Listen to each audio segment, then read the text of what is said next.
যদিও ফর্সা মানেই সুন্দর তা নয়, তবুও আমরা সবাই চাই ত্বকটা একটু ফর্সা আর উজ্জ্বল হোক। মনে মনে কিন্তু আমাদের সবারই এই ইচ্ছাটা থাকে।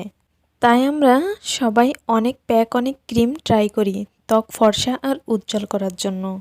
তবে যুগ যুগ ধরে ঘরোয়া পদ্ধতিতে ত্বক উজ্জ্বল আর ফর্সা করার এই প্রসেসটাই অনেক বেশি কার্যকর হয়েছে। তাই আজ আমি এমনই কিছু ঘরোয়া পদ্ধতিতে ত্বক উজ্জ্বল আর ফর্সা করার উপায় বলে দিব। এই ফেস প্যাকটি ব্যবহার করলে আপনি পাবেন উজ্জ্বল ফর্সা ত্বক। এছাড়াও আপনার ত্বকের রোদে পোড়া দাগ ও ছোপ ছোপ কালো দাগ দূর করবে, ব্রণ ও ব্রণের দাগ দূর করবে, চোখের নিচের কালো দাগ দূর করবে, ত্বক করবে টান টান, মেস্তা ও বয়সের ছাপ দূর করবে। আপনার ত্বক হবে হেলদি ও প্রাণবন্ত। তো এই ফেস প্যাকটি তৈরি করতে আমাদের প্রথমেই দরকার হবে নারকেল তেল। এখানে আপনারা যে কোনো ব্র্যান্ডের নারকেল তেল নিয়ে নিতে পারেন। আমি এখানে প্যারাশুট নারকেল তেল নিয়েছি। আর যাদের নারকেল তেল শ্যুট করে না তারা এখানে অলিভ অয়েল ব্যবহার করতে পারবেন। তো এখন আমি 1 চামচের মতো নারকেল তেল নিয়ে নিচ্ছি। আর এইখানে আপনারা আপনাদের পরিমাণটা বুঝেই নেবেন।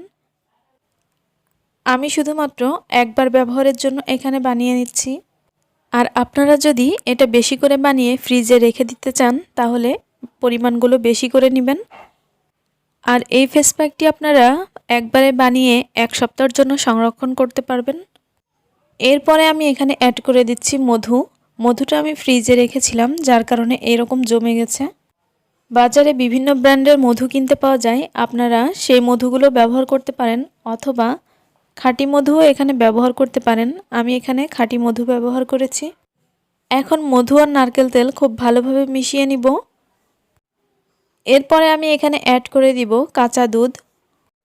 কাঁচা দুধ আমাদের স্কিনের জন্য ভীষণ উপকারী। আর যাদের অয়েলি স্কিন আছে তারা কাঁচা দুধটা স্কিপ করতে পারেন। কাঁচা দুধের পরিবর্তে এখানে গোলাপ জল ব্যবহার করতে পারবেন। এখন সবগুলো উপাদান খুব ভালোভাবে মিশিয়ে নিতে হবে। আমি এর মধ্যে আরও একটি উপাদান মিশাবো। তো আমি এর মধ্যে সামান্য একটু হলুদ গুঁড়ো দিয়ে দিলাম। এখন সমস্ত উপাদান খুব ভালোভাবে মিশিয়ে নিতে হবে। আর এই ক্রিমটি আপনারা অবশ্যই রাতের বেলা ব্যবহার করবেন। রাতে ঘুমাতে আগে আপনার স্কিনটাকে খুব ভালোভাবে ফেস ওয়াশ দিয়ে ধুয়ে নেবেন। তারপরে এই প্যাকটি আপনার স্কিনে লাগিয়ে রেখে দিবেন সারা রাতের জন্য। এরপর সকালে নর্মাল পানি দিয়ে ধুয়ে নেবেন। বাইরে বের হলেই রোদ, ধুলোবালি, দূষণ ইত্যাদির কারণে ত্বক হয়ে পড়ে আরও নিষ্প্রাণ। স্বাভাবিকভাবেই ত্বক হয়ে যায় মলিন। ত্বকের উজ্জ্বলতা ফিরিয়ে আনতে চাইলে নিতে হবে সঠিক যত্ন। ত্বক ফর্সা করার জন্য কেবল বাইরে থেকে যত্ন নেওয়াই যথেষ্ট নয়, সেই সঙ্গে যত্ন নিতে হবে ভেতর থেকেও। অনেকেই বাজার থেকে বিভিন্ন ব্র্যান্ডের নামি দামি ক্রিম ব্যবহার করে থাকেন।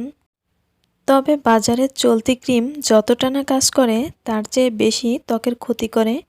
এসব ক্ষতিকারক ক্রিমের উপর ভরসা না করে প্রাকৃতিক উপায়ে এই সমাধান খুঁজুন।